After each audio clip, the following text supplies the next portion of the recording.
Dear listeners, welcome back. It's been a minute for lots of reasons. I won't bore you with the lots of reasons, but there's lots of reasons. I wrote a little bit about this in my newsletter, which I haven't been keeping up with very much lately because I've been just really, really busy for lots of reasons that I won't bore you with. I think I already said that. Luckily, things are calming down. I just put my grades in this morning. Well, almost. They're almost in. I shared them with the students this morning. I taught a great class, by the way. My class was the history of marijuana in Mexico, and it was just a great class. Not so much because of my own efforts, but it was a great group of students, just a terrific group of students. That's what really makes a great class, is a terrific group of students. So there you go. I give my students an A+. Some of them may be listening. If you're listening, great students, A+, good job. Even if you didn't get an A+ in the class, you got an A+ from me on the podcast. Anyway, I've been busy, so that's my excuse for not putting out a podcast for a while. But I got one here, and the good news is I've done a bunch of interviews, and all this busy, I've done a bunch of interviews. In fact, I was in New York in November for a long weekend, and I did 4 interviews while I was there. I already had 4 sitting in the can, so I've got months of content lined up for you. I just got to edit it. And now that I'm out of school, I should have some time. So lots of interviews coming your way, including this one today. On today's show, we've got the great Brianna Leavitt-Alcántara, who is also my friend and colleague. Bri is a historian of colonial Latin America. I like to say she's a colonialist, just to make her grimace. She, of course, is not in favor of colonialism, but is a colonialist in the academic sense. She's the author of Alone at the Altar, Single Women and Devotion in Guatemala, 1670 to 1870, published a few years ago by Stanford University Press. And she's written a bunch of other stuff, too, other peer-reviewed publications and so forth. She's got more coming out. In fact, I feel like Bri's work just gets better and better and better. It was already great from the beginning, but it's just getting better and better. Now, I've known Bri for a little over a decade, and we are good friends, neighbors. Our kids are great friends. We hang out regularly, have dinners, but we never sat down and just had a conversation for 90 minutes. And that's what we did back in May, and it was really, really fun. I think you'll hear it in our voices. We were enjoying ourselves, laughed a lot, and I learned a bunch of stuff about her life, which is really fascinating. She grew up in California. Her father was Mexican-American. She talks about the struggles of her father dealing with that identity in the 1960s and 70s. It's a complex story, nuanced story that I think is the kind of thing that historians really appreciate. She went on to study Latin American history at the University of California at Berkeley. She wound up here after a stint in Kentucky, working at a small college there.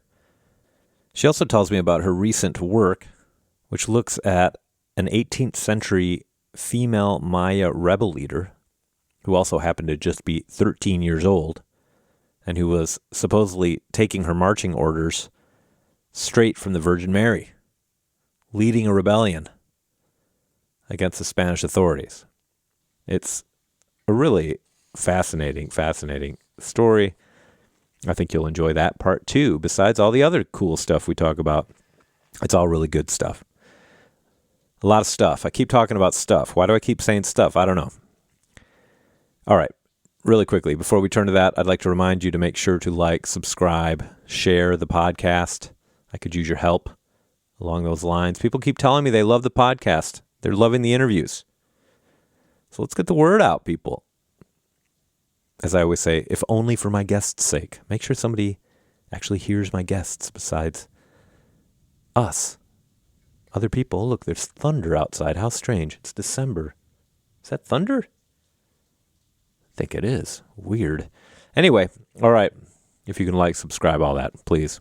I appreciate it. I hate asking. I'm done. I'm done asking. All right. Enough of my yakking. Here's my conversation with my neighbor, my colleague, my friend, the great historian Brianna Leavitt-Alcántara.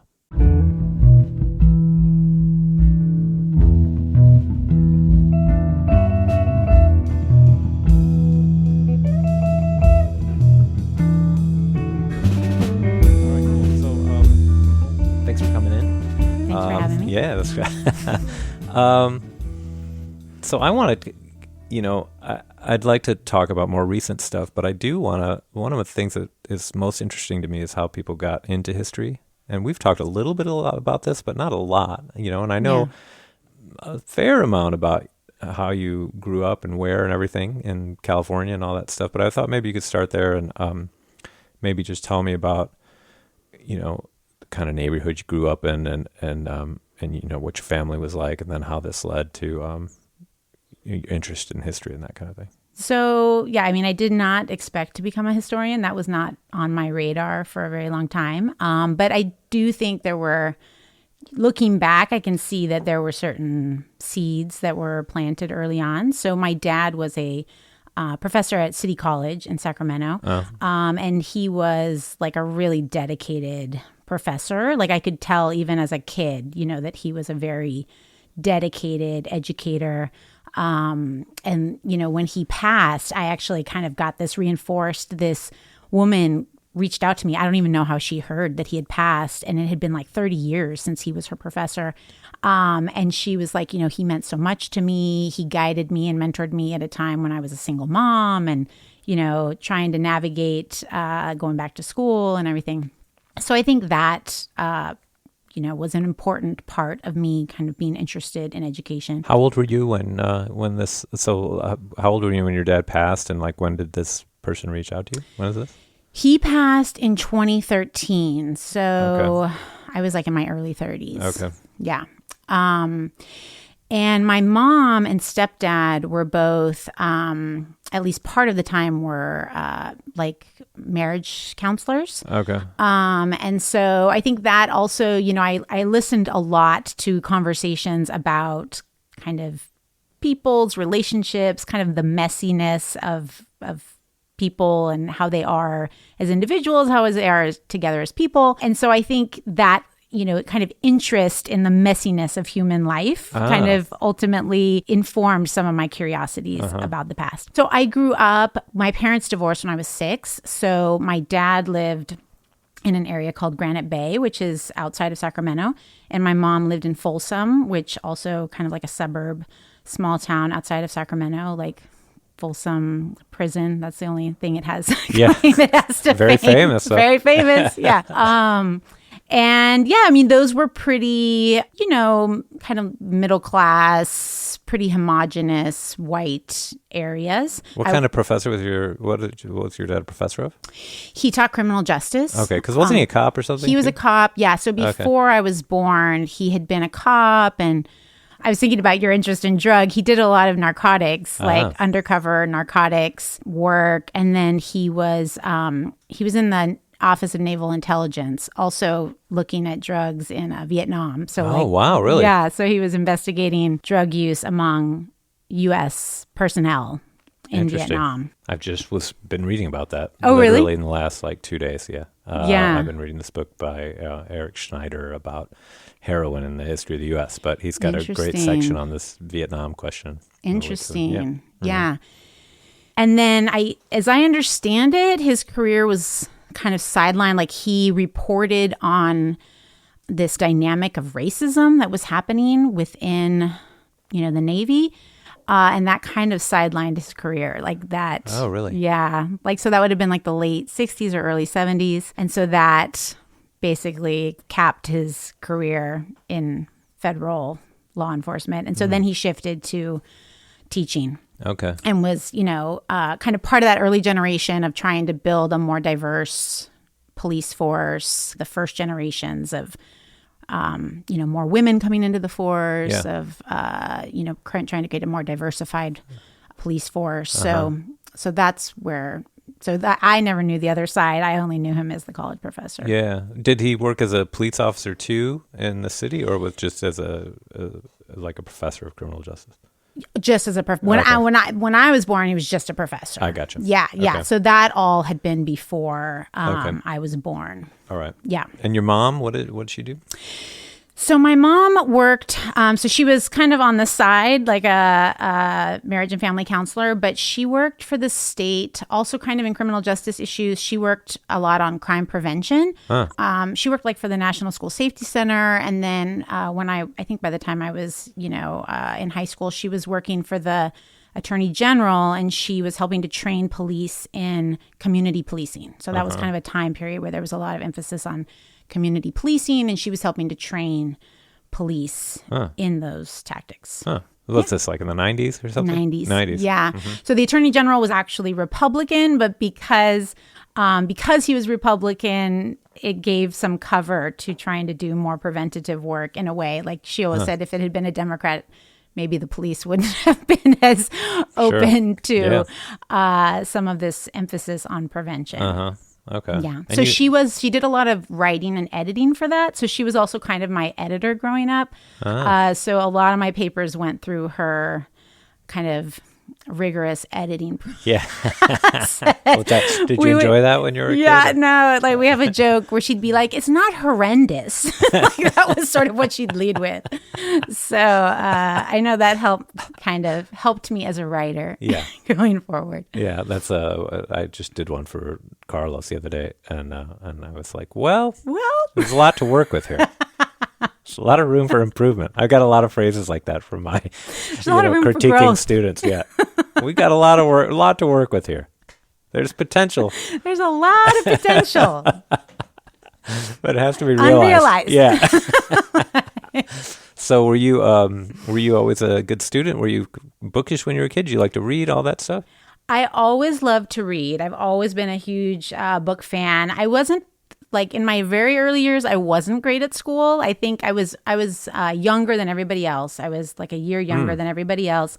And then my parents divorced when I was 6. I think kind of, it took a toll. So those early school years, I remember struggling a lot. And then somewhere around 4th grade, it kind of clicked. And then from there on out, I was pretty nerdy, as my kids say. I was pretty good at school, and I enjoyed it. But I always loved books, even when I was kind of struggling as a student. Did you like history books, or was it mostly fiction? There was some historical fiction that I read, but I was not. It was almost all fiction. I wasn't a big nonfiction reader. Okay. So I would say historical fiction was as close as I got to history in those books. And so when do you start getting? I mean, like, were you interested in history in high school and that kind of thing? When did you start to find it? Yeah, when did you start to realize that history was something you actually? I think it wasn't until college. So in high school, so I was very. I think in my family there was a very strong kind of sort of social service ethic, and so I was very interested in environmentalism. I think, I had these very lofty ideals, like I was going to, help save the rainforest or something. That's sort of that's what I was thinking when I was, 16 or 17. So when I went to college, there wasn't really environmental studies yet in those years. There was environmental science. And so I double majored initially in environmental science and political science. And this somehow in my mind was going to put me on the path to some sort of environmental activism in some way. I'm terrible at science. I don't really know what, I don't chemistry almost broke me. I don't know what I was thinking. So I pretty quickly dropped the science and then stuck with the political science initially. But I had fallen in my first semester, I had sort of fallen into this group of faculty and students, kind of a circle of who were either from Latin America or who were Latin Americanists. Not all historians. There was a historian, but in literature, theology, philosophy. And so I started taking history courses, and in particular, Latin American history courses. And this is where did you go to undergrad again? So this was at the University of San Francisco. That's right. Mm-hmm. Yeah. And so I just started taking these history courses, and I guess I just found them so much better than my political science courses. I just felt like the political science courses offered me this narrow take on reality, or it was just sort of one part of reality. Whereas in the history courses, I felt like, there was just all of these different angles Yeah. that, shed light on, sort of human societies, right? And all their complexity, all the messiness.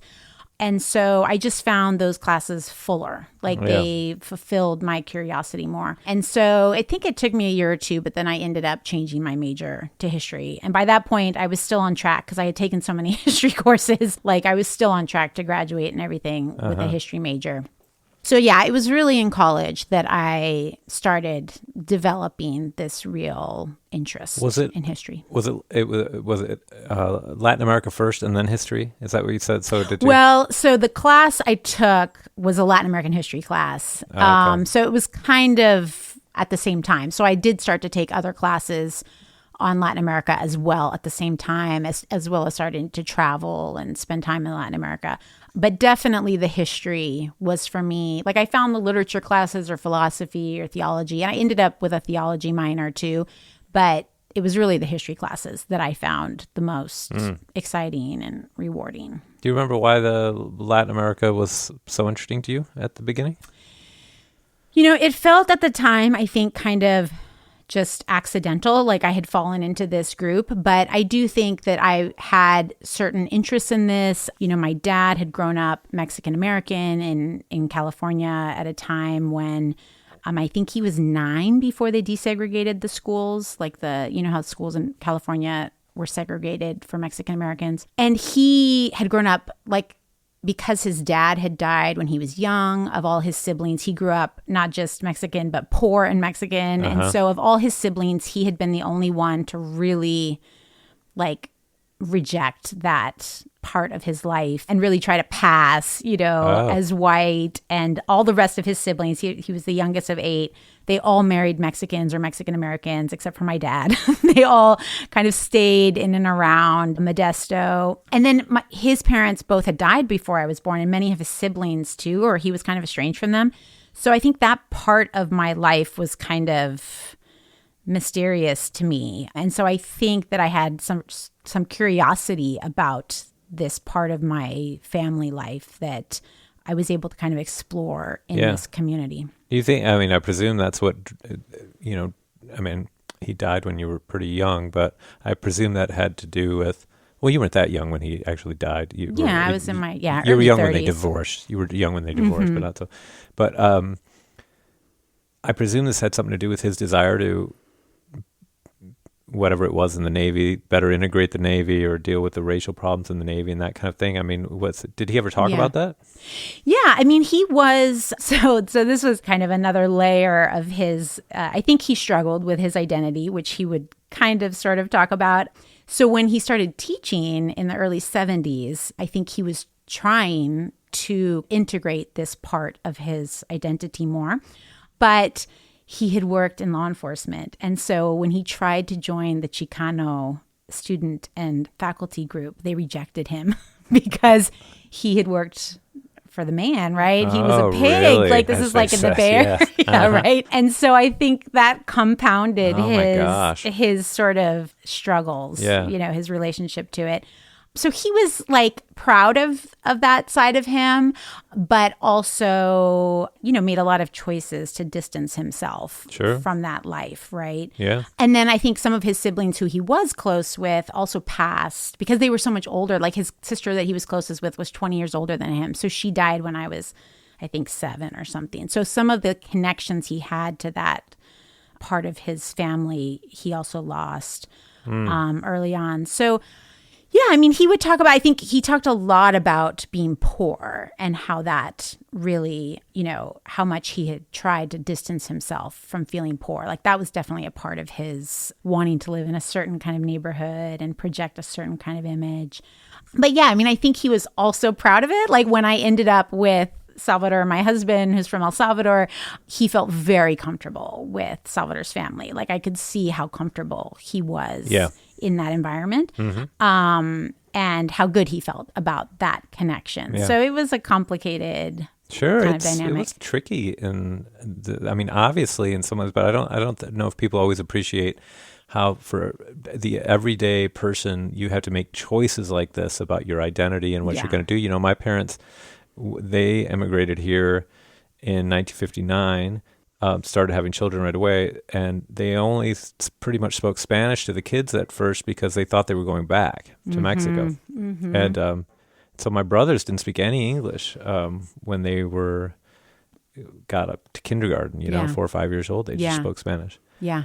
But then they ended up staying, and as soon as as I remember the story anyway, as soon as they decided to stay, they were like, well, we better just speak English. Yeah. Because you can't live this, if you're going to be in the United States, you got to speak English, especially where they were, they weren't living in like, Miami or, Southern California or something. Right. And so, people had to make these kind of choices. Yeah. And it's really difficult. It's hard. Yeah. And you must struggle a lot, right? Yeah. Like whether it's the right choice or not the right choice or whatever. Right. So by the time you came along, were they fully Everybody in English? was speaking. I mean, my parents would still speak Spanish to each other around that, and they would give us, I understood household Spanish. Yeah.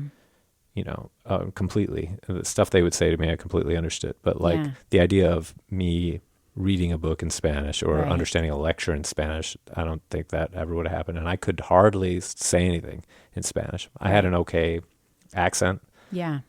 But when I did say things, but I couldn't barely put a sentence together because I was the sixth of 6 kids, and everybody's speaking English. Right. It was English was the language of the house by that right. time. And now it's so in vogue, you'd want your kids to be bilingual, and that's just kind of taken for granted. But back then it was like, oh no, no, you don't. And there were all sorts of pressures. They got a letter once from my grandfather used to send my mom, I think it was UNAM magazine, which I forget what's it called, Revista, I think, the UNAM magazine. I think it was that. Yeah. I think, I'm not sure if that was a publication, but it was a publication, I think, that was put out by UNAM in the early 60s. And he would send it to them in the mail, and they got it one time. They were living, I think, in Ann Arbor. It might have been in Maryland. And it came with a letter from the post office in Atlanta asking them if they were aware that this was a communist publication, and were they sure they still wanted to receive it. Yeah. Isn't that wild? And they're immigrants, man. Yeah, they're like, no, I guess we don't want to receive this anymore. I guess we don't. Wow. Right? And so there's like little stuff like that, in the day-to-day existence of being an immigrant or being, somebody with some kind of potentially problematic, ethnic identity, like your dad or whatever, right? Or class identity or whatever, that I don't think people always realize is, right. And how it changes over time, right? Like what it was like in the 40s and 50s and 60s is very different than, the late Well, sure. I mean, your dad, there's like this Chicano awakening, but then they won't take him. That's right. This poor guy, man. And he was like, trying to, create a more diverse police force and all the things. But, the politics at the time are very, black and white. And so, it's complicated. Mm-hmm. I think a lot of things I learned. So I did this oral history project at USF, and I interviewed my aunt. And so I think I got a lot from her that I hadn't gotten from my dad, know? So like she had worked in the canneries, right? And a lot of my family members had worked in the canneries or had worked in the fields. And that I had known from my dad, he would be, he would have some stories about working in the canneries as a kid or something. But just, I got a lot more understanding of like what this Mexican-American community was like, what prejudice and discrimination were like from talking to her than from him. This is around Modesto? Modesto, what kind of canneries are we talking about?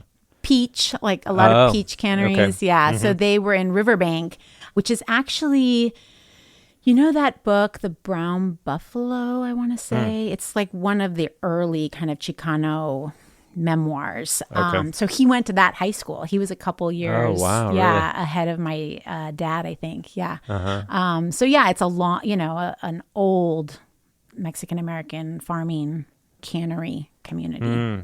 So this just reinforced so this was an oral history project in college. Yeah. Okay. On like the Mexican-American experience or something like that? Yeah, that's what it ended up being. It was, kind of looking at kind of Mexican-American female experience in California. So I think that was another kind of entry point for me in terms of working with sources, trying to understand what do I do with this testimony that she had? How do I make sense of it? How do I put it into context? So you're a history major by the time you finish, right? Yes. You said, all right. Yeah. Okay. And did you have to do a thesis or anything like that? Or No. So later I realized, I had a great education at USF, but we didn't have a capstone like the way we do. Yeah. We didn't have a methodology class. Like I had not heard the word historiography when I got to graduate school. Yeah. So I was, I think in those ways I wasn't fully prepared. So I would say that oral history project, I did that one, and I did another one on the Native American takeover of Alcatraz. In which I also interviewed, I don't know if you're familiar with that. I'm not familiar with the Native American. Tell me about it. All right, let's see what I can remember. Yeah. So this was in the late 60s. And so, so this sort of Native American group took over Alcatraz after it had, been decommissioned as a prison. Yeah. And sort of hold it. I'm trying to remember how long it went on for. Months. As part of a kind of pressure for certain reforms or certain reparations. Wow. And so there were people who'd been involved in it who were still living in the Bay Area. So I got to interview some of those people as part of that project. So those were, I would say, the biggest projects that I was able to do, but they weren't necessarily like a capstone thesis. Yeah. How is there not a movie about this yet? That just sounds like... And you know what? We should do the So do you know screenplay. the actor Benjamin Bratt? No. You've probably seen him I'm on terrible something. with actors. I'm Yeah. terrible So with you've actors, probably seen him in I something. probably sound like a moron. But... So his mom was there. He was there as a kid. Oh, wow. Yeah. So, again, like if somebody's going to make that film, it should be... I'm telling you, let's write the should be him. screenplay. You should write it. You wrote your report. Go dig that out. I know. There's probably a documentary out there somewhere. So wait, so did you know, so let's go back, you're finishing undergraduate. Did you know at that point you wanted to keep studying? Like, did you? I didn't know. Like, what did you think you were going to do? I didn't know. So, I was in an I had given myself like this sort of exploratory phase. My immediate plans were, I knew I was going to spend the summer at this shelter for volunteering at this shelter for immigrants, 2 shelters. One was on the El Paso side, one was on the Juarez side in Mexico. So that was going to be my summer. And then in January, I was supposed to leave for a year to go volunteer in Mexico, in Oaxaca. And so that was all I had planned, as far out as I had planned. And then I ended up delaying my trip to Mexico because I was offered this job that ended up never coming through. The good part about that was, in that time period when I was supposed to have already left, is when I ended up getting into a relationship with Salvador, who then became my husband. So that, sort of happened in between. And then I went to live in Mexico for that year.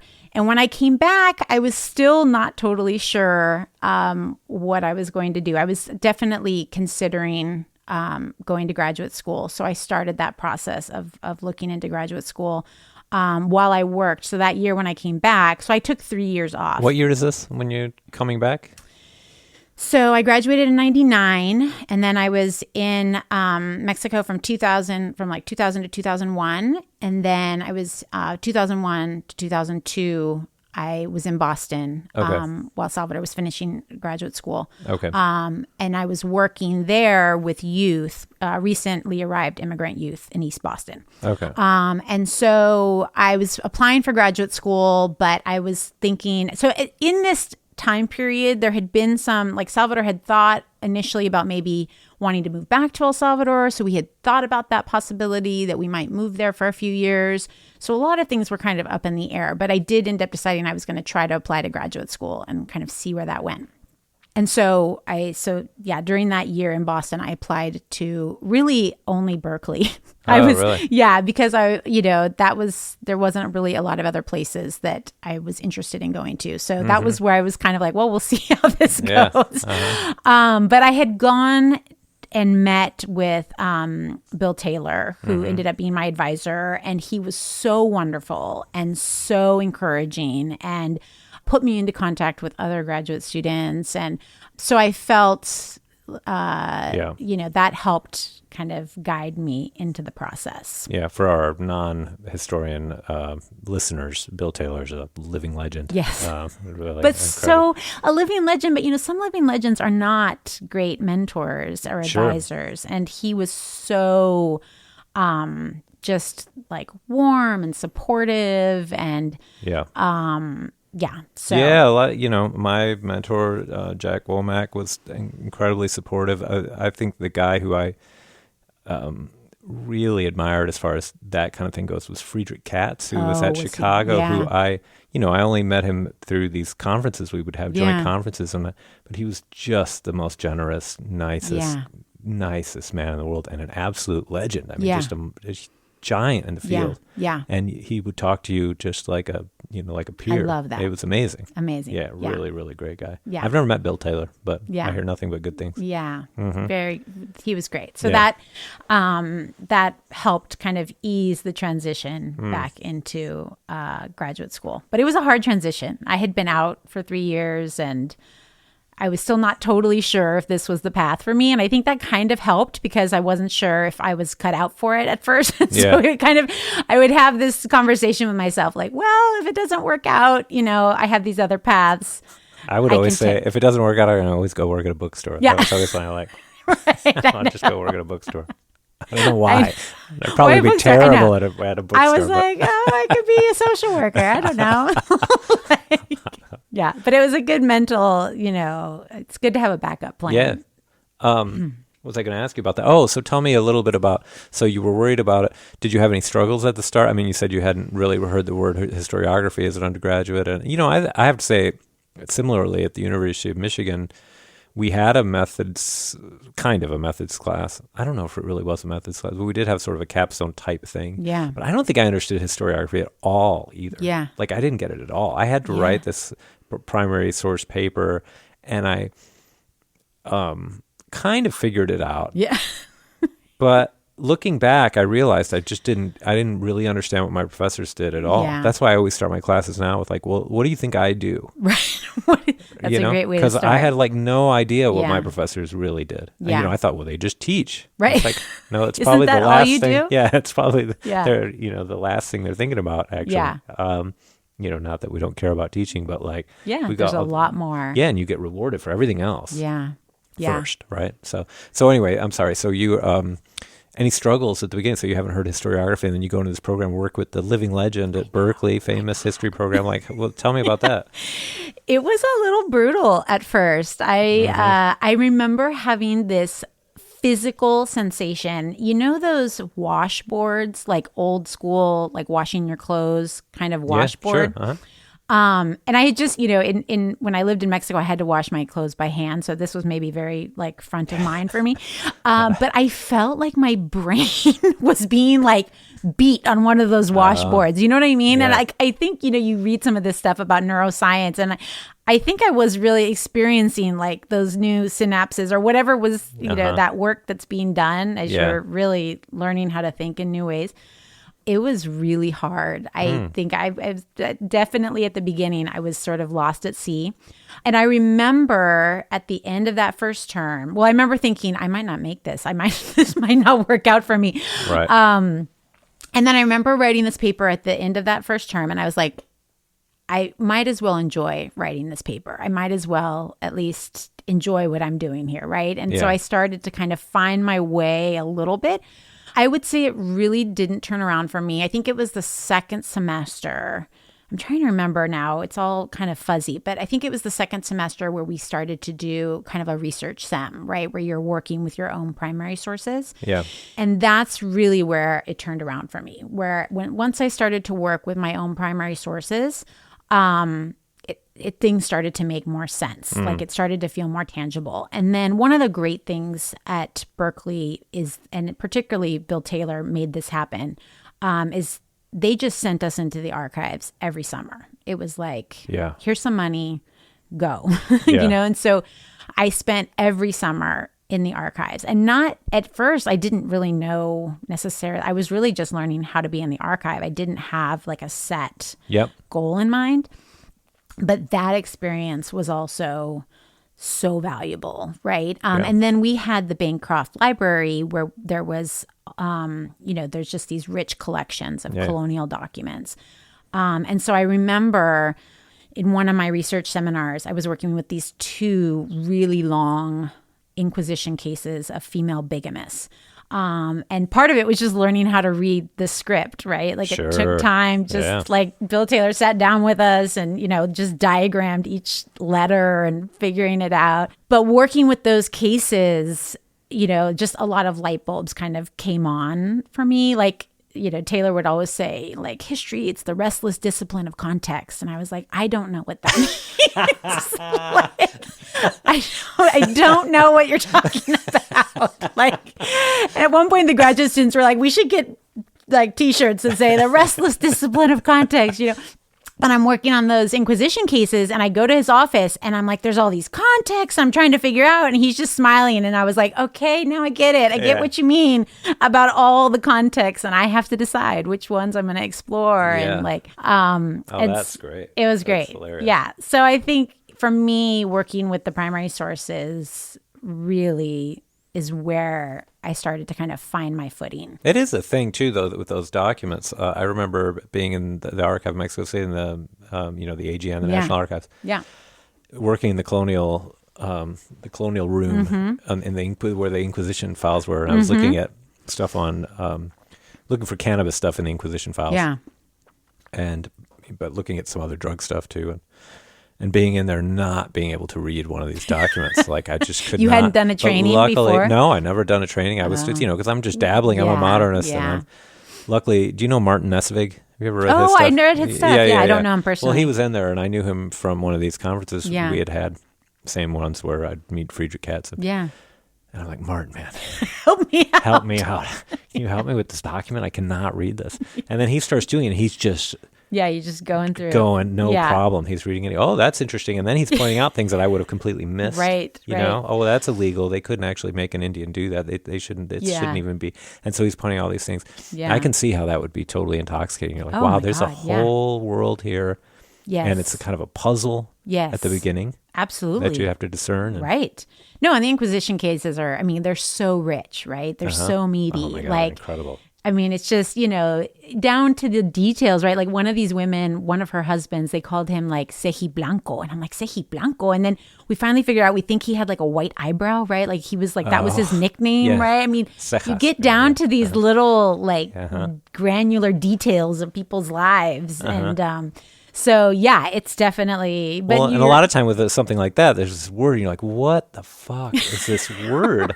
Right? Because you don't know if you're just misreading it. Yeah. And you're like, Ceji, is it really Ceji? What is it? Right. And when it's a strange thing, you're like, this doesn't make sense. What is this? Yeah. And you'll spend an hour on the one word, looking at it different angles. Right.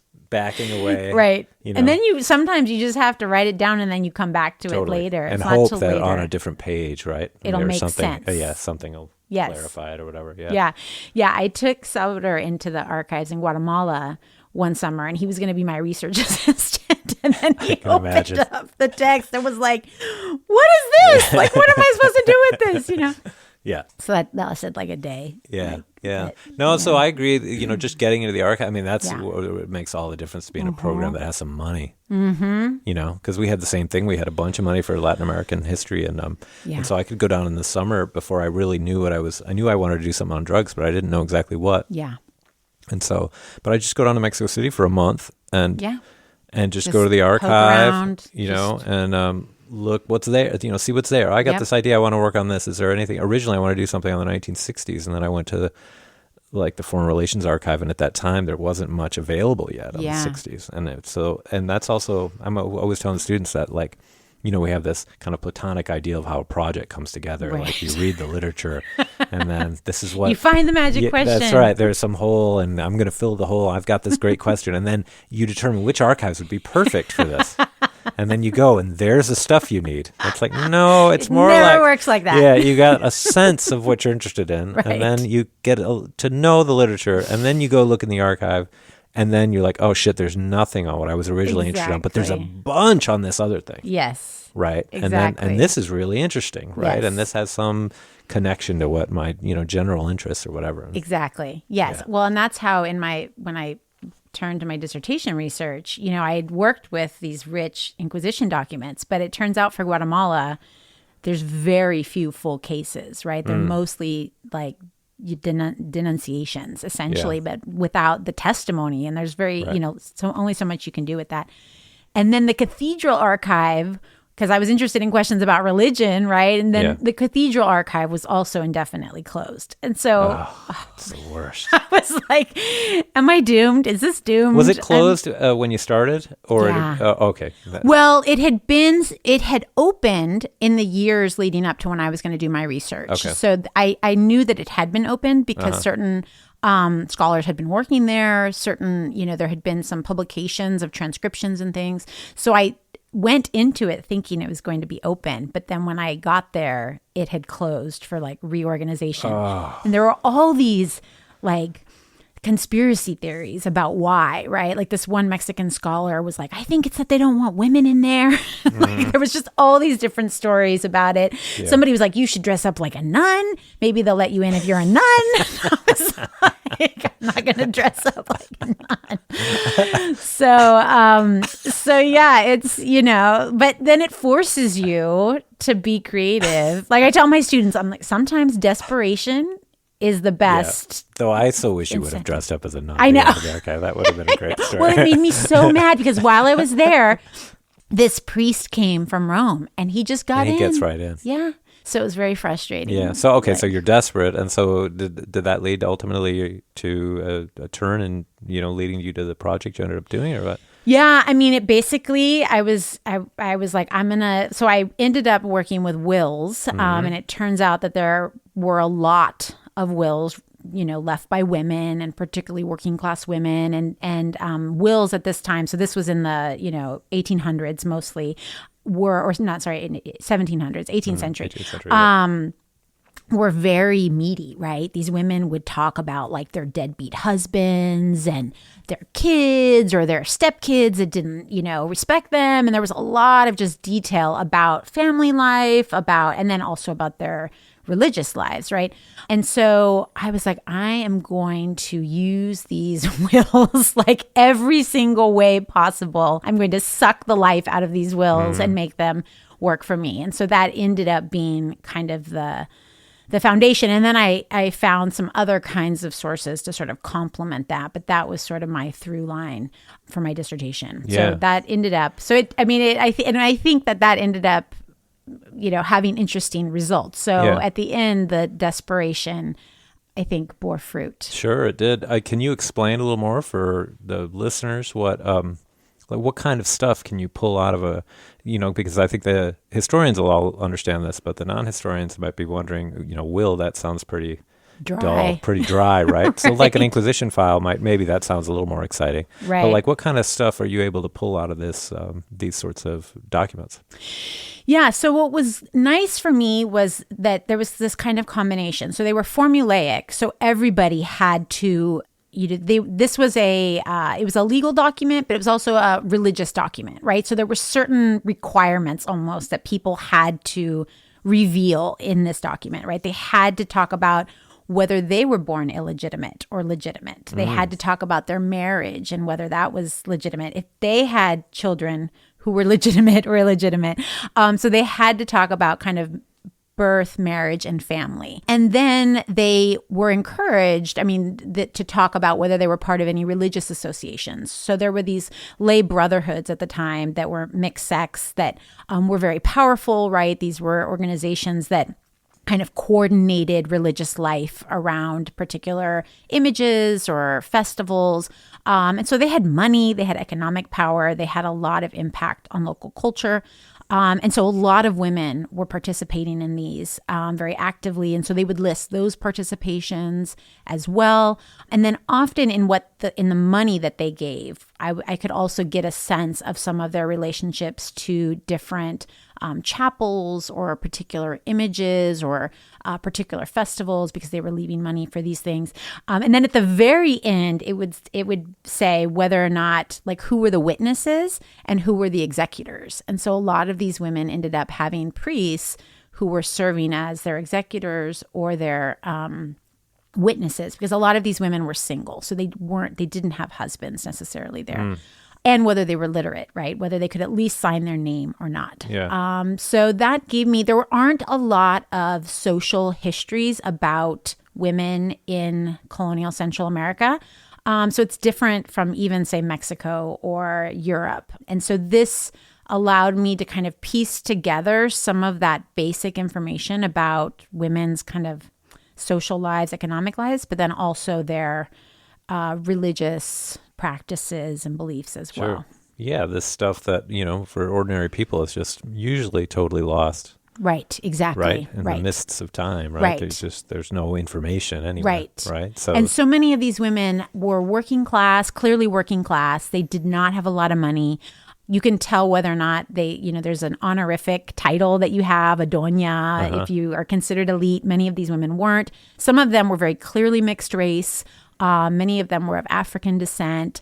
And like I said, many of them were single. So they were single moms, single women. So again, this is a category of people that we often don't know much about. So that was really exciting for me to be able to get all this information about their daily life, their relations, out of these wills. Do you remember when you discovered these wills, like the existence of them? Was it kind of an accident, or did somebody suggest to you that they were there? Do you remember? So there's this book called Carlos Eyre, From Madrid to Purgatory. I don't know if you ever read that book, but it's looking at kind of religious culture in Spain in, I think, the 17th century.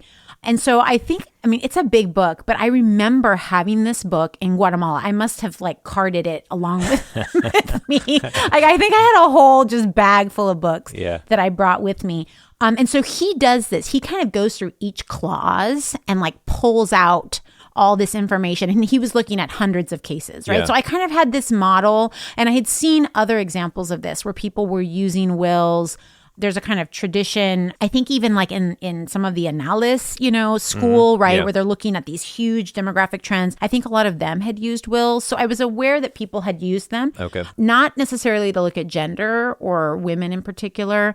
And often it was very quantitative, right? So they were looking at massive data sets, as opposed to kind of fully digging in to some of the teasing out some of this more qualitative information. So I kind of ended up combining strategies. I did do some of that quantitative. That's how I realized that single women were this kind of important category, because I looked at all these wills and they sort of rose to the surface. But then I also did this deep dive into the sort of meat of a lot of the wills. No, it's really interesting. I always thought that was fascinating about that when I was, the little bit I did with the Inquisition stuff. Yeah. It was oh my gosh. There's so much. There's so much interesting stuff in here. Yes. And you could spend a whole day, some bizarre detail I know. in there about the guy's goat or something. And you're like, wait, what? What? The hummingbird in the cave? What is this? I know. You got to give it to them. They were really good at documenting. Oh, totally. All the details. Totally. Yeah. All the details. Absolutely. Yeah. I mean, thank God for the Inquisition. Thank God for the Inquisition. Oh, wait. So one thing I wanted to ask you about. So when you were struggling a little bit at the beginning of grad school, did you have any colleagues in grad school, any peers who seemed like they were also struggling? Did you feel like you were totally alone in that? Were you trying to hide it? Right. You know what I mean? So when I came in, I don't know how this was for you, but the cohort from coming in of Latin Americanness, there were 3 of us. Did you have a bigger cohort coming in, or how was your? Oh, I think ours was also 3. Was it 3? I can't remember. It's 2 or 3. Yeah. Uh-huh. So interestingly, one of them, so I had been in Oaxaca for a year, and I had lived in this house with other volunteers. And one of those volunteers' sister had been working on a Fulbright. She was an art restoration historian, or she was just an art restorer, and she was restoring this church. She ended up being in that art restorer ended up being in my cohort. Oh. So that was great. It was somebody I knew. And there was somebody else who was coming kind of straight from an Ivy League who was really brilliant, you know. So I mean, I think I had a supportive. The group was very supportive. Yeah. It was not a cutthroat, competitive That's culture at all. Thank God. Like, so yeah, I feel like people were very supportive. People talked about imposter syndrome. They were like, everybody has it. Everybody feels like an imposter. So yeah, I mean, I think I was trying to kind of fake it till I make it a little bit. I wasn't like divulging to all of them exactly how lost I was. But yes, it was a very supportive cohort. And in fact, we had this writing group. I don't know if you guys had something like this, but there was this sort of graduate student-led writing group. But then professors would come in, or like visiting professors. So like Matt O'Hara came from UC Santa Cruz and presented. And I think Eric Van Young presented one time, right? So it was sort of this strange thing where sometimes it was just graduate students reading our own work, but sometimes it was, you know, people would come in and share what they were doing. And that was so great because I think in the early days, I learned it was okay to share work that was like really at the early phases. Like I call it crunchy, you know, like when it was like large sections of it, I would just put them in italics. Like, I'm not really sure what I'm doing with this section yet. Right. But just learning how to get words on paper and then let other people see them. Yeah. That was hugely helpful. Sure. Was there there was plenty of money for all the students at Berkeley? Or what? Because usually this dynamic, like... Oh, with the competition. Yeah, if there's enough money, then it'll be a kind place. But if there's not enough money, it can get nasty. Then it's not a kind place? Yeah, I mean, that's what I've heard. Again, I have to say, I have to give this to Bill Taylor. Like, he had an endowed chair, and he just used that money to support us all. To pay for graduates. Well, there you go. I know. And then you get a great department. So there was things you could apply for, but if you didn't get it, he would help you get to the archives. So yeah. That's amazing. I know. That's really cool. I know. So I think that did help a lot. Yeah. Yeah. So I mean, it was a great cohort experience. I brought Eric Van Young here to did you? talk. Yeah, one of our Taft, my first person I ever invited, I think, for a Taft talk, might have been the second one, was Eric Van Young. And he taught me two things, at least, but two things I remember well. Was one that I like dirty martinis. His one request is that I take him to dinner where he could drink a dirty martini. And you found out you liked them? Yeah, I didn't even know what a dirty martini was. And I said, okay. Okay. And then he ordered one, and then he gave me a sip of his, which is a little awkward. I was like, you sure? You want this sure about grubby assistant professor to drink from your martini? But I was like, oh, that's good. And then the other thing was he told me this when I was on a postdoc at UCSD. So that's why I had him here, because I met him there at UCSD. You've been at UCSD, yeah. He said...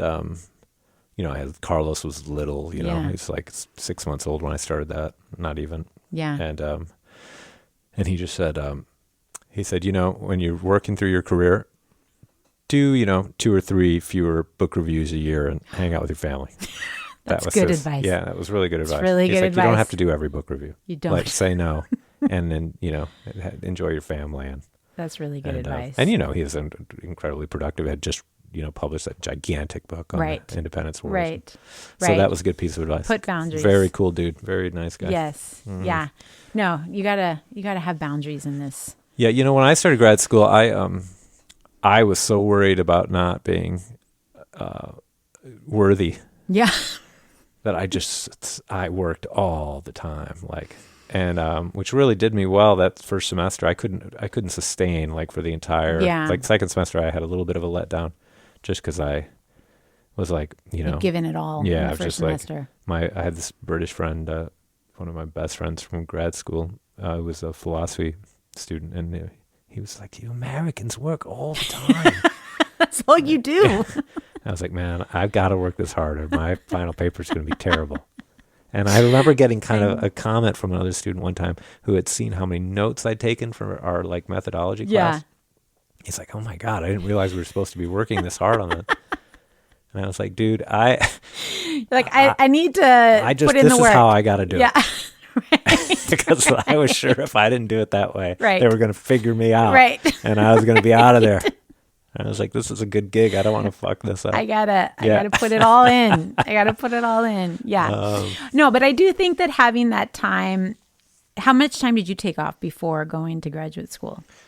A lot. So I graduated graduate school in history. So I graduated from undergraduate in 1995. Okay. And then I took 4 months off just like worked at this grocery store place I used to work at in Ann Arbor, and then did a teaching certificate. Oh, so that okay. wasn't grad school, but in the midst of doing the teaching certificate, I learned that you could do a master's in education. I could go directly onto that, and there was like funding for that. Oh. And so then I did that. Okay. Because I had just been an okay undergraduate student, not very focused, not a good writer. And then I was like, oh, well, if I can get into this master's program, and, by the time I started the teaching certificate, already by the end of undergraduate, I was like I was like growing up and getting serious. Yeah. But then the teaching certificate, I was just like totally serious. And so I was getting all A's and everything, and it wasn't super rigorous or anything, but it was showing that I was like serious. And then they let me into the master's program, and in the master's program, they let me take class in any department I wanted. Okay. For certain credits. Nice. So I got to take a class in the anthro department, one in the history department, one in the sociology department. Okay. All grad classes at Michigan were all like top ranked department. Okay. And so that was kind of so I didn't start grad school for PhD in history till 1999. So it was about 4 years. 4 years. Okay. But I was actually in school for most of that time, and actually that's when I really figured it out. That's where I learned how to do it, and I got mentored, during that time, learned how to write and all that stuff. Right.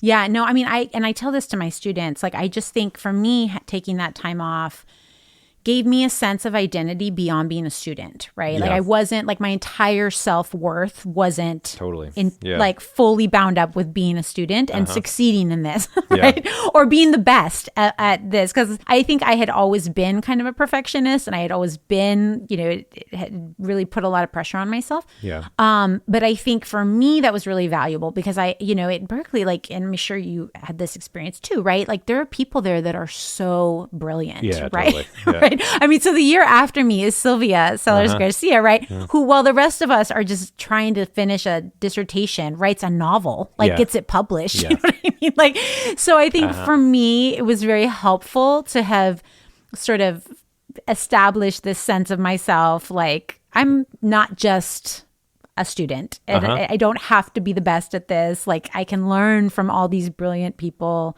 around me. And so I think that really helped. Yeah. Me sort of just psychologically adjust to it, which is why I tell students always, I'm take a year off. Don't just go straight from undergrad to graduate school. Just experience life beyond being a student. Figure out who you are. Recharge your batteries too. I think it really helps. Exactly. Yeah. You're all so worn out. And plus there's nothing like going and, flipping burgers or something to make you realize, wow, sitting in the libraries isn't that bad? Yeah. It's pretty great. It's actually kind of great. To this. That's totally. Writing papers is actually not that bad. It's not that bad. Yeah. You know what else I think probably helped us too, getting back to what we were talking about way earlier, there wasn't social media. Yeah. Right? So now a lot of these grad students, when they're struggling, the whole story is on their fucking Twitter feed or whatever. Oh my God. And they're sharing all of that? Oh, yeah. Well, see, I'm not on Twitter or X or whatever it is, so I don't see all this. Oh, man. Really? And I'll see that sometimes. And so they're disclosing how hard it is for them? And maybe I'm, so maybe I'm just old and out of touch. But for me, it's do you really want that up there for all time? All this stuff, your day-to-day struggles and with this stuff. And when you go on the job market, the first thing people are going to do is look you up, and they're going to see this whole rant you had about this or that or whatever, It's everything is harder, I feel with totally. all the social media stuff, right? Yeah, and then the other side of it is, it reminded me when you're talking about Sylvia, who's doing these amazing things. Yeah. It's not just that that Sylvia's published this book. It's that you're following, and not Sylvia herself, but we're imagining a different, more recent version of somebody like Sylvia.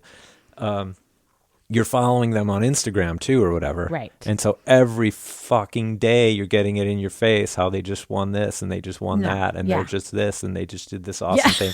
And the whole time, every time it's you're getting punched in the face. Yeah. Man, I suck. I suck. Yes. No. It's I cannot even imagine. Yeah. I cannot imagine. It's so hard to develop at your pace, and you got to be able to develop at your own pace, And we each have our own different, it's we each have our own different strengths. We each have our own, what we bring to it is different. Yeah. So, I mean, I'm I'm basically not on social media because I just can't. It just doesn't feel productive to me, or it doesn't feel good to me. Either side of it doesn't feel good to me. Yeah, I agree. I try to promote, like my posts for this kind of stuff, for this, the podcast, send it out, try to make sure people listen, but I try not to look too much because I also, it just makes me feel like shit. Yeah.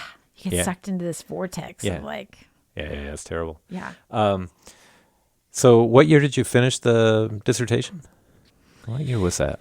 So I finished 2009. Yeah. Okay. Yeah. And I finished in 2009. So, so the dissertation, so another thing I learned like during the dissertation, so that was the end of my research / beginning of my dissertation writing was a very tumultuous period for me personally when we were in Central America, both my husband and I doing research, and towards the end, I guess halfway through that is when my dad got this rapid onset dementia. It's called dementia with Lewy bodies. So it's this combination of dementia with Parkinson's-like symptoms. So there's all this, for him, it meant he would fall, like he was just constantly falling.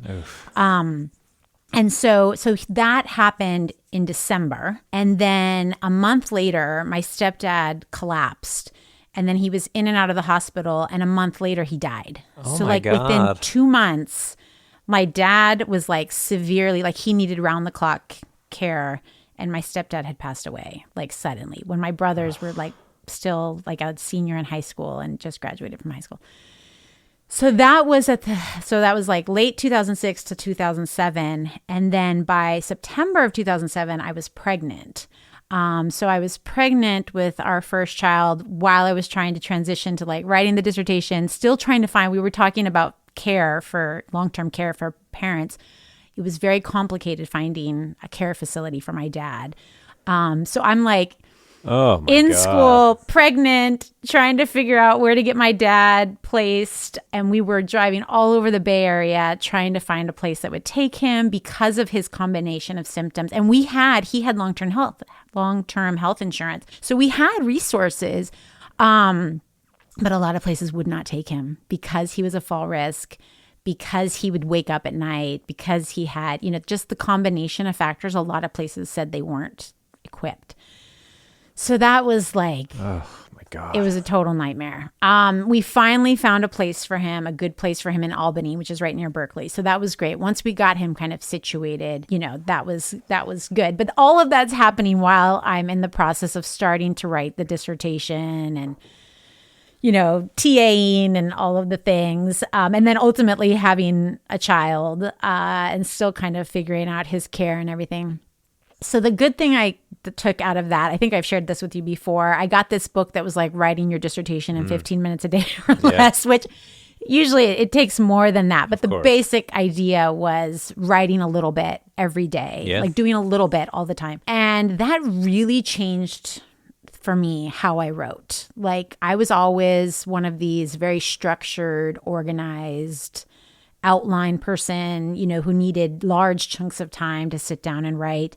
And I just didn't have that in this moment. And so that book really kind of freed me up to the idea of like free writing and, I don't know if it's from this book or somewhere else, this idea of zero drafting, just getting words on the page, right? And using the writing process to think through complex ideas. And so that saved me, I think, because it allowed me to just kind of keep moving things forward and ultimately finish. And I was like, I think I said this in my little graduation thing at Berkeley. I think having a child was a great distraction, but it was also, a huge motivation to get a job. I was like, I need to feed this child. So it helped kind of focus my energies on finishing the dissertation. So I was able to finish in 2009. Yeah. It is that, having kids or having another, challenges like you had, You just gotta, if you're gonna do it, you gotta figure out how to be like way more efficient. Yes. And you can't have this I remember totally when I was in grad school, this idea that like couldn't get anything done if you didn't have like a 5-hour block. Right. Totally. Like, why even sit down? Yeah, why even bother? Why even bother? And then later realizing that like, oh, if I just give myself a half hour, usually in 20 minutes, I've done something productive. Yep. I mean, it's almost always like around the 20-minute mark that I find that, some little breakthrough. Some breakthrough. Right? Or, just finished a paragraph that I was struggling with or something. Some idea comes out, something becomes clarified. Yeah. You connect something together. Yeah. And then when you do have a larger chunk of time, it's so much more productive because it's all fresh in your mind. You're not sitting there thinking, where was I? You don't spend an hour trying to get back into the rhythm, right? Absolutely. You're just ready to go. So I do think it really does focus you. And I think for me, I know this isn't true for everybody, but for me, I think because I enjoy the work, when a lot is going on, it can feel like a little vacation. Yeah. You're like, I'm just going to escape into this other world for, a couple hours. And I know that's not true for everybody. And that way I feel like I'm fortunate because even when a lot is going on or when things are stressful, for me, work can be kind of a little escape. Yeah. Yeah. Actual research and writing. Actual research and writing. Yeah. No, I agree. And I wanted to ask you about that. Is that how, like, what's your work routine nowadays? I'm always curious about this. Like, what's a normal work day look like for you now? Both like when teaching is happening, during the semester and when it's not. Yeah. So a few years ago, I started participating in an accountability group, and that has been so useful. So we post our goals on Monday, and then we meet on Friday to look at, to discuss how well we achieved our goals or not.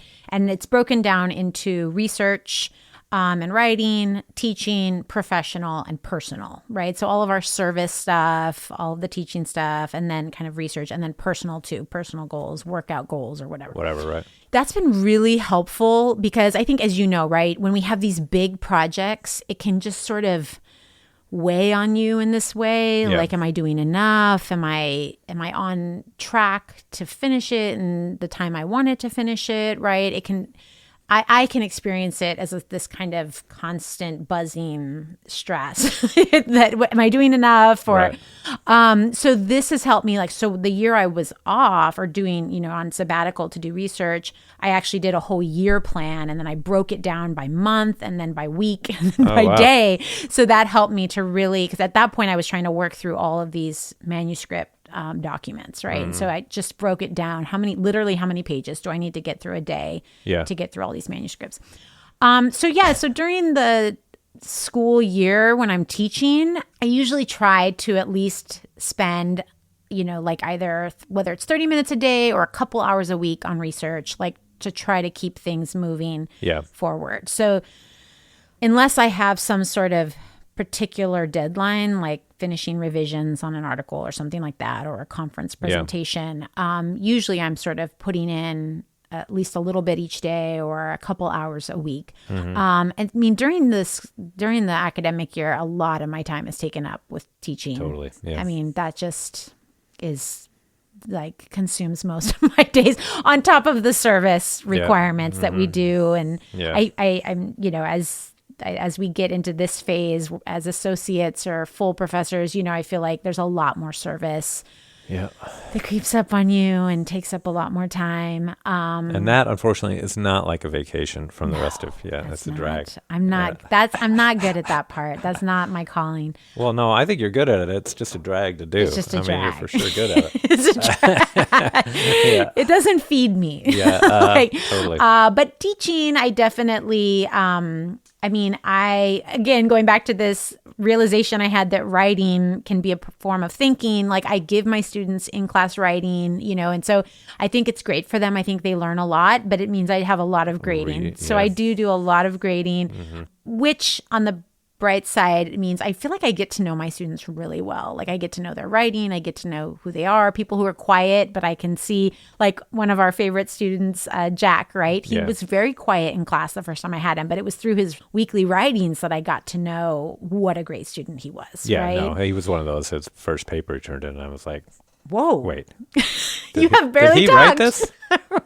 Right. Unfortunately, in this day and age, it's like, did he write this himself? I know. But then you realize he did, and you're like, oh, man, this guy's a heavy hitter. Exactly. Awesome. Yeah. Yeah. So I mean, definitely, I give a lot of time to that part of the teaching. And so what about when the semester's not, like right now, what's your...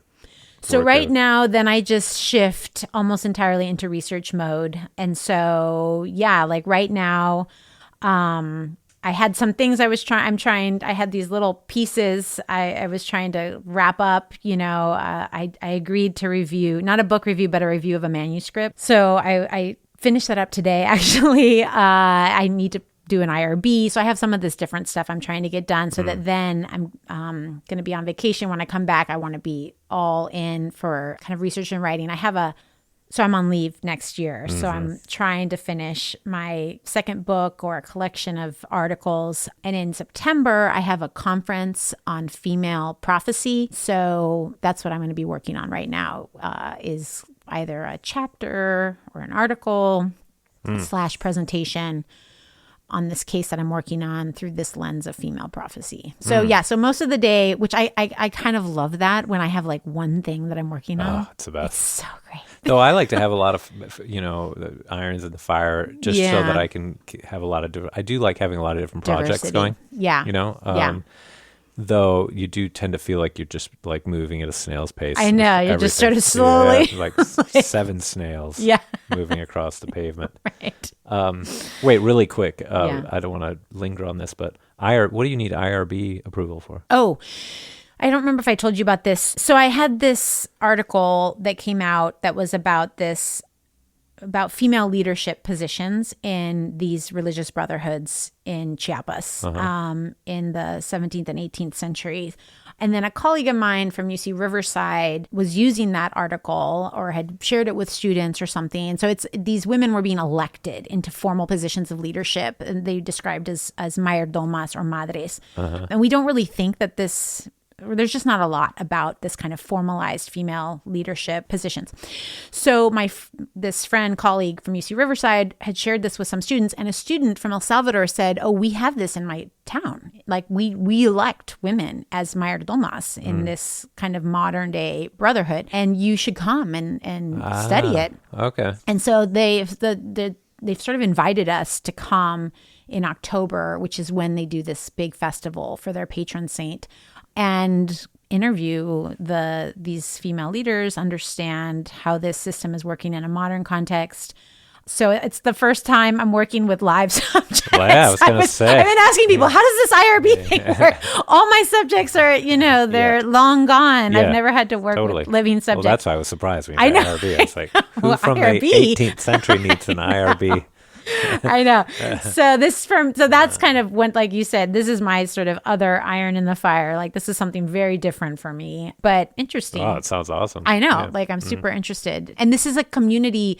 It's one of 7 communities in El Salvador that are indigenous, not speaking indigenous languages, but are very of the more indigenous parts of the country in a country that has kind of really suppressed indigenous culture. So that will be really interesting. So yeah. Amazing. Fun. So, all right. So you're finishing up your dissertation. You start looking for a job. Yep. 2009. 2009. That was a fun time to look for a job. Yeah. Yeah. So I was actually on the market in 2008. So that was the crash of 2008. So a lot of the jobs went away. Oh, yeah. Yeah. So that was kind of stressful. So yeah, I think I applied to 30 positions. Oh my God. I know. I think that was such a wild, our son was like 8 months old. He was born in May. So when I went to the conference in New York, he was like 7 months old or something. And I had never been away from him. He wouldn't eat for the first 24 hours. Like, I'm like getting these reports that he's on a hunger strike. Oh my God. And so, yeah, while I'm interviewing like 9 different like interviews at the AHA. And my husband was also an academic, also interviewing. So it was kind of a wild. Oh my gosh. It was a wild ride. Yeah, It was a wild time. I will add to this part because I know that this is sort of interest to you. So we were living with my younger brother at that time. He was going to college, and he had actually developed an opiate addiction after my stepdad died. So in the midst of all of that, he was like in and out of rehab and trying to get clean. Was he taking like pills or? Yeah, at first Oxycontin, and then it turned into heroin at some point. Oh my gosh. Yeah, it was a wild time. Was that? Do you think it was because your stepdad dying and your? I think it did. I mean, his whole baseball team got hooked. Oh really? Yeah. So that was like what 2000? Yeah, like 2000. Well, that would have been like 2007, I guess. So the whole team got hooked. Wow, that's so weird. I know. But you know how like Oxycontin at that time was just Yeah, sure. That was out like the there, boom time. and Yeah. they were in Monterey. It's a wealthy community, so there's money floating around. So yeah, I mean, I think it was partly, but for him, it happened at the same time as his dad passing away. So I think that just compounded. So this was his biological dad? Biological Oh, dad. I see. So it's your, okay. I It's got my you. stepdad, but his dad. I got you. Okay. All right. Yeah. So I think that for him made it more complicated. Oh, man. And so you're living with him? We're living with him. Oh, man. I know. So what was that like? It was I mean, like, how rough. did you find out that there was a problem to begin with? He and told look, we me. can cut any of Yeah. this out. So I'm just Yeah. genuinely interested in Yeah. them. Cut out whatever you want. I'm sort of the believer, in addiction, like it's better to be open, like talk about it, right? Like I Sure. feel like people don't talk about it. He told me that he was using, and so he's like, don't tell mom. And I was like, I'm telling mom, right? Like, that's, Yeah.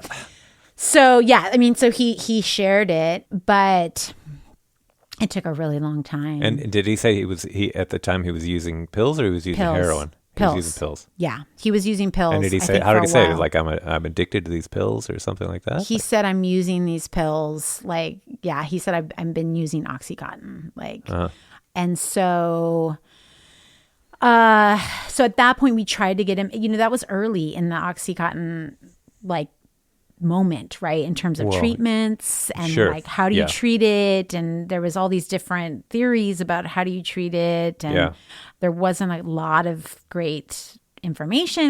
There's not, insurance doesn't cover treatment. It was very, Well, and treatment doesn't really work for most people anyway. I mean, most kinds of treatment, it's like very, very dicey. It continues to be. dicey. So Yeah. he was in and out of that. And the OxyContin thing, actually, that story breaks in 2001 is Yeah. when it's first happening. Yeah. But then 9/11 happens. And so then It's just off the radar. yeah.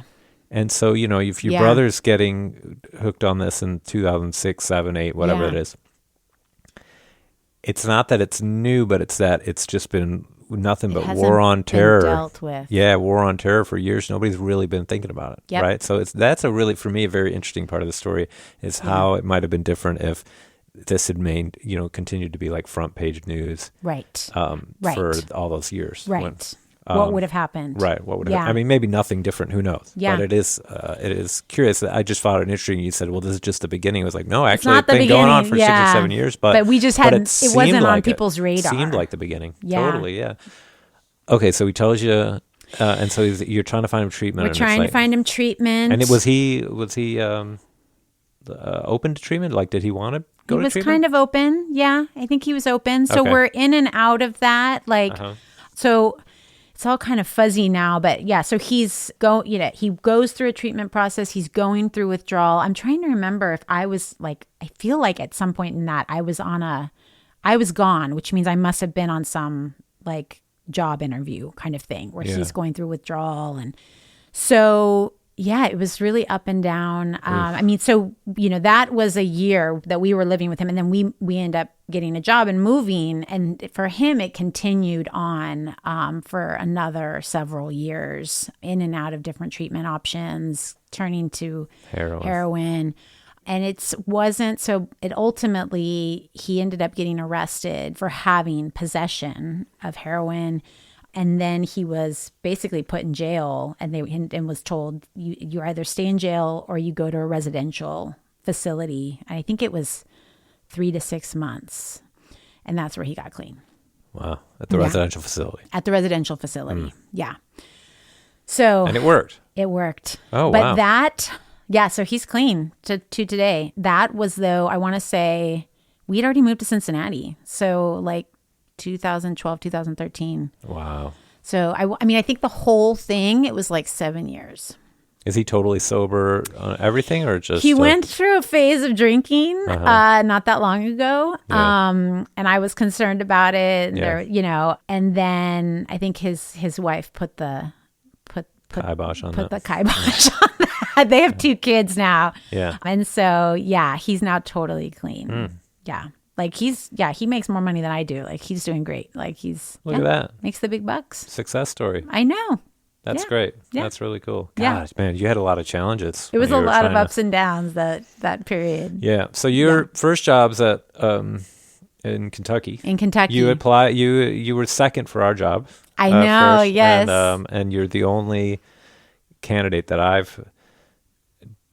or search we've had where both candidates were like 1 and 1A, and it was like, we'll take either one.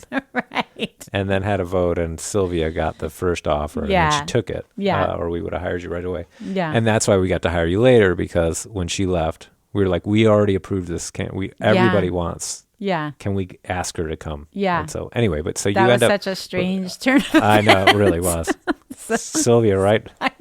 Lurking. I Always lurking. I know. Anyway, so the first job at Center College in Kentucky. Yes. What Culture shock. What town is Center in? It's in Danville. Danville, okay. Danville, Kentucky, which is about 45 minutes from Lexington.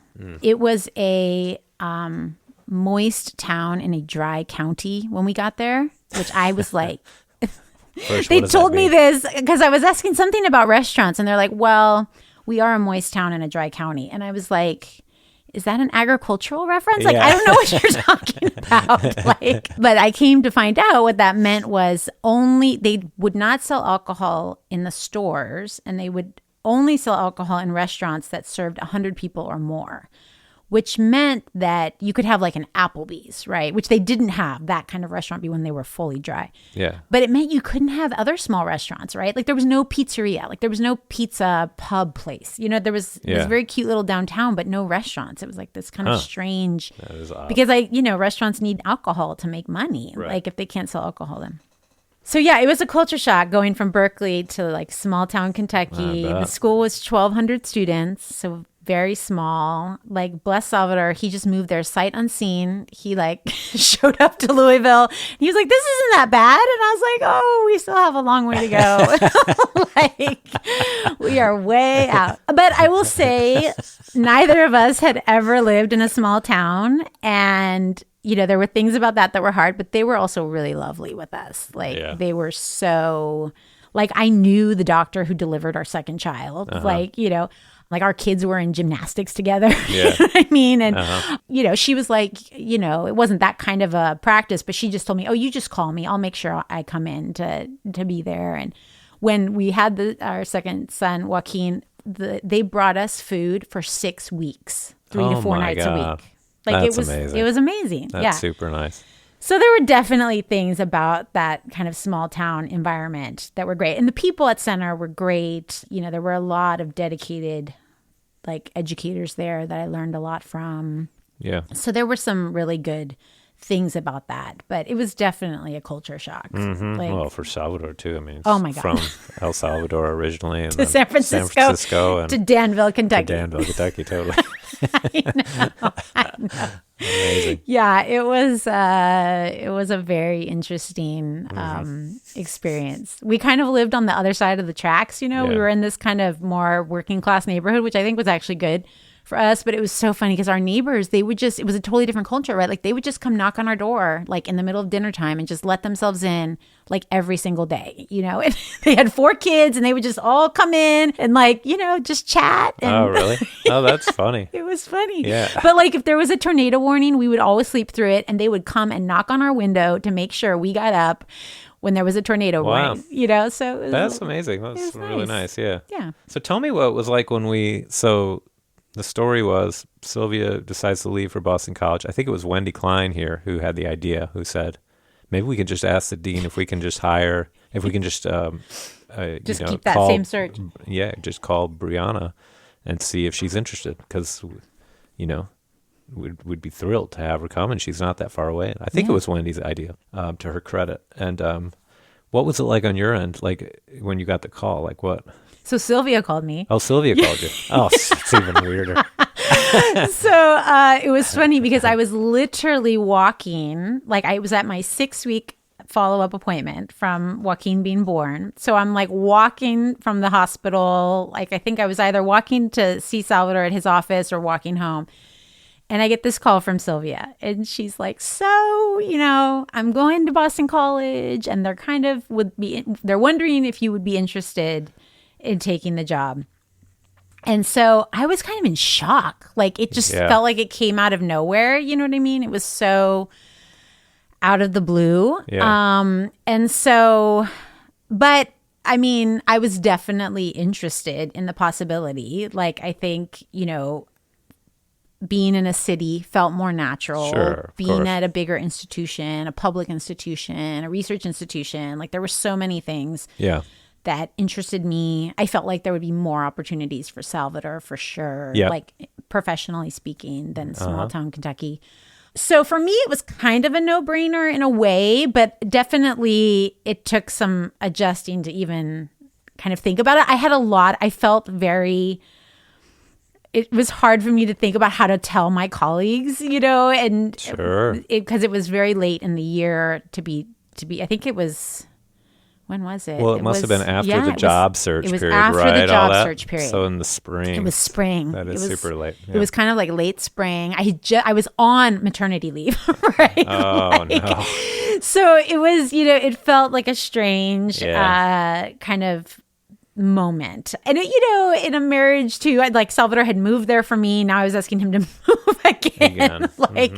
So I think he was a little bit more hesitant, but when we came to visit, I think you all invited me to come, kind of just do I don't know how it was framed. Come back and check it out. And as we came down, like over the hill, you come over that hill from Kentucky down into Cincinnati. The cut in the hill, as they call it here, right?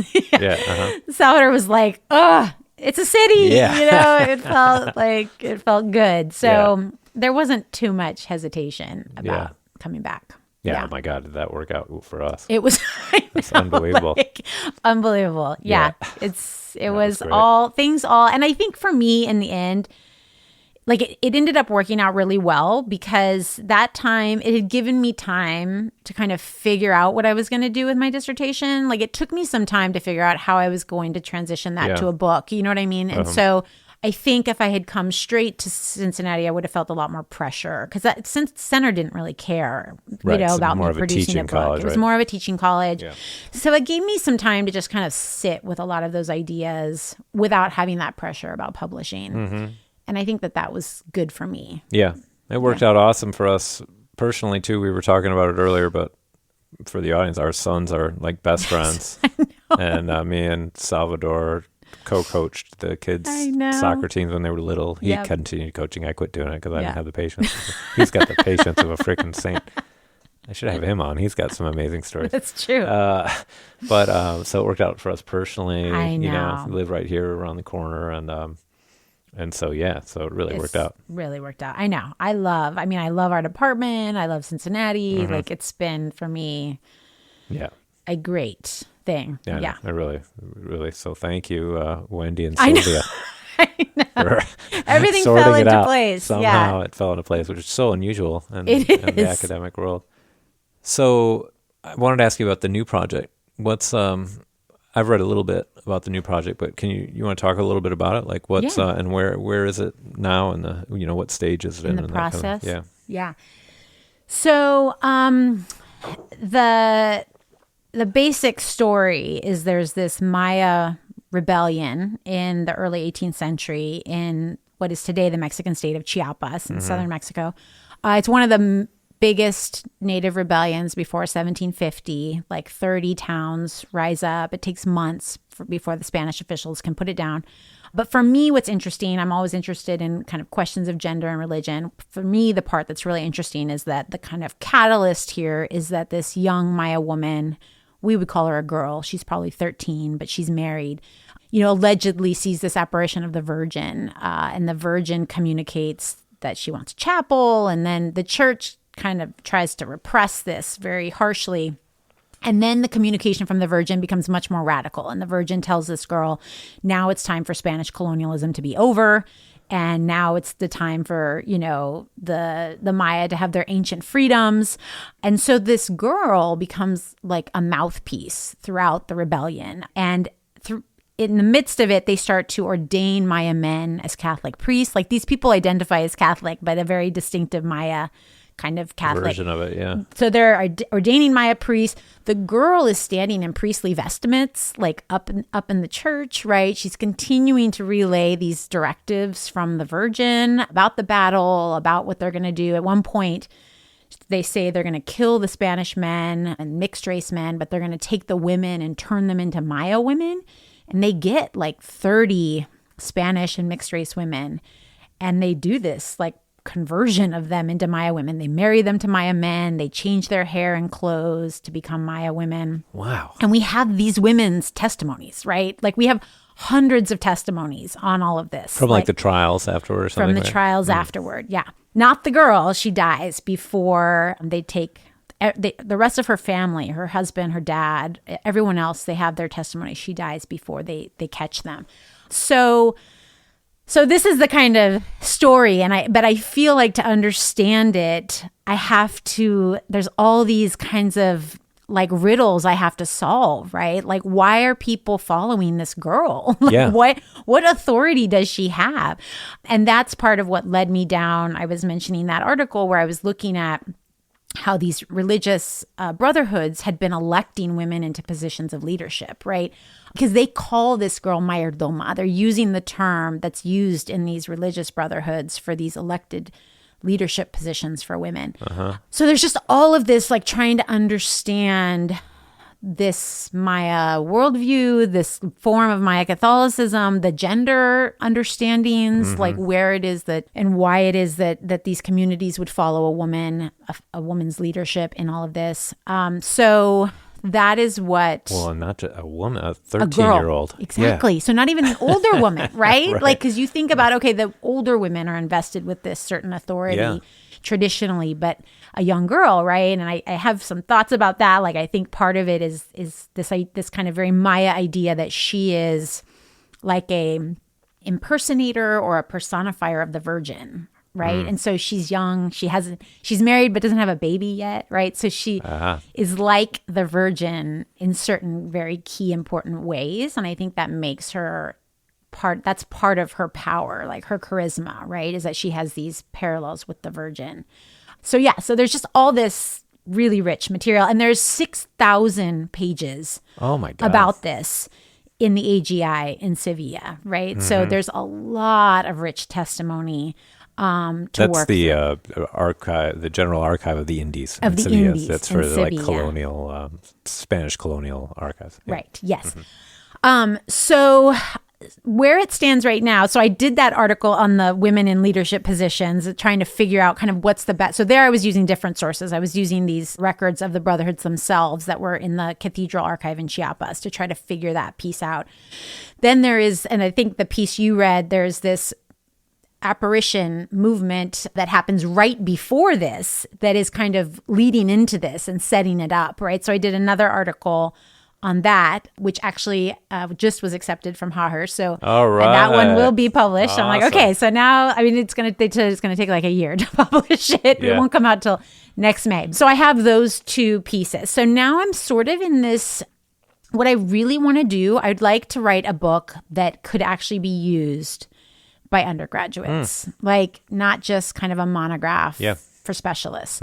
But there's a lot of dense material. So kind of like you were saying, the snails, what I'm thinking about doing is like if there's this kind of dense material that I need to work through, I might do that in article form, but try to write a book form that does this in a more kind of accessible way that could be used in an undergraduate class, because I feel like, at least for Latin America, we don't have enough of those kinds of books to use in classrooms, right? So that's where it's headed. Man, it's so interesting. So do you think this 13-year-old, what's her name? Maria. Oh, just Maria. So her name is Maria Lopez. It changes to Maria de Candelaria because the Virgin is the Virgin of Candelaria. I got you. Do you think is she like a solo actor here? I mean, so there's a lot of questions about this. Right. Like, so one of the theories is that her dad is basically like manipulating her, that he's like, that she's kind of a pawn in her dad's schemes. Yeah. I don't know if I buy that. Again, it still raises the question, why would you use a 13-year-old girl? Like that seems strange to me. Like you could just lead a movement without the 13-year-old girl. Plus she's married, right? And so married. It'd be weird for her dad to still have that much influence, wouldn't it? Influence. I think so. Like I just don't think that makes sense. So I think that I have different thoughts about this. One of the things I'm coming around to is this idea that, I mean, this is true in Mesoamerica more generally, but I think particularly for the Maya, there is this sense that in moments of creation, you need female presence. Like, so there's this kind of Maya understanding that creation is always, that like the gods are like a male and a female god, right? Working together to create the world. And so my working theory at the moment is that this is a moment of the Maya are finally recovering demographically from this huge, massive collapse due to disease. It takes into the 17th century, late 17th century, before they start to really recover demographically. So they're beginning to recover. And so I think this is a moment in the Maya conception, you have these moments of destruction and then you have creation and this effort to kind of renew society. And so I think that they're in this moment of trying to renew society. And I think that that's why there's more openness to kind of female leadership positions coming in, right? Interesting, yeah. This idea of like birthing a new community, right? So you need to have like male and female actors participating. What's interesting is after they lose, they're destroyed, they're beaten terribly by the Spanish forces, the communities wipe her from the memory and they focus on this male figure who's kind of like a mythical figure. And so the myths about this moment end up focusing on this male kind of mythical figure who becomes this sort of man god figure, and she's like wiped from the memory. So I also think that's kind of, I want to use that at the end to kind of figure out what does this mean about how communities are dealing with this. Wow. It's super interesting. Freaking super fascinating. I'm fascinated. There's so much to work with. I feel like it's, there's just, and so this is, so kind of going back to our early conversation, the Cathedral Archive in Guatemala has finally opened. So I've been able to work there a few times. And I was just there last summer. And one of the things I found, so there's this Franciscan priest, and he's like always shows up in everything I'm doing, right? And so I knew that he had been operating in this region in the 1680s and 1690s. And I think that he is playing a role here in terms of this like emphasis on the Virgin, and he's very much a devotee of the Virgin of Guadalupe. I think he's bringing that with him. That story is really influencing this. So when I was in the archive in Guatemala, I'm talking to the archivist. He's like, well, what do you think? What are you working on? And so I say, oh, well, I don't know if you have anything on this Franciscan. And he's like, oh, well, I have this 1,000-page document like that was supposed to support his beatification. So there's like, oh my God, letters he's written to women I studied before, like his assessment of Maya religion, people talking about what he did in Chiapas, like just all this. Oh my God, I know, amazing. I know. That's so incredible. I have a research assistant who's been transcribing it all, and so I mean, I still have that. I have that piece to work through. Like, Yeah. what role are the my missionaries playing here, right? So like, interesting. So this is kind of like, is this like akin to, because the church was not thrilled with this, Maria, the Virgin, they're not. But you think that she was maybe influenced by this other priest. So, I do. So it's kind of like in the 20th century, the similar phenomena would be like liberation theology kind of priests who are like firing up the indigenous people in some sort of way. I think so. I mean, Yeah. yes, like this, and the Jesuits arrive at this moment too, right? And so I think both the Jesuits and the Franciscans are really promoting, particularly this idea of like miraculous images. Yeah. And a particular kind of religiosity that the Dominicans, who were the ones, that controlled most of this area, were not in favor of as much. So I do think that there is a kind of internal clash happening between these different orders. And I do think that, yes, there's this kind of Franciscan Jesuit imprint here, and because they're very active in the 80s and 1680s and 90s, leading up into this moment where we get all of these miraculous images and apparitions happening. Wow. It's interesting, right? So interesting. So cool. I know. I feel like I could work. I'm like, this could keep me busy for a while. Totally. Yeah. Well, if you ever want to write something, try your hand at writing for a more popular audience. You're welcome to guest. I always love having guest posts on the. Okay. I've only had one so far, but I've got others in the works already. Oh, nice. And okay. if you ever wanted to write something, Nice. you're welcome to do so. And Nice. it's nice to have an audience of strangers Right. to have to talk to, which is Totally. different than Yeah. an audience of. No, definitely. Wow. Well, cool. Really fascinating. Great. This has been great. I know. Anything Fun. else you want to cover? Are you good? I think I'm good. You good? Yeah. Is this fun? It is fun. It's fun to just sit and have a conversation. I know. I mean, We we've don't known each make other time for a for it. decade, but we've never sat for 2 hours straight and had a conversation. I know. Right. We don't Yeah. make time for these Yeah, things. yeah. So cool. Well, thanks a lot. I think we're good. Sounds good. All right.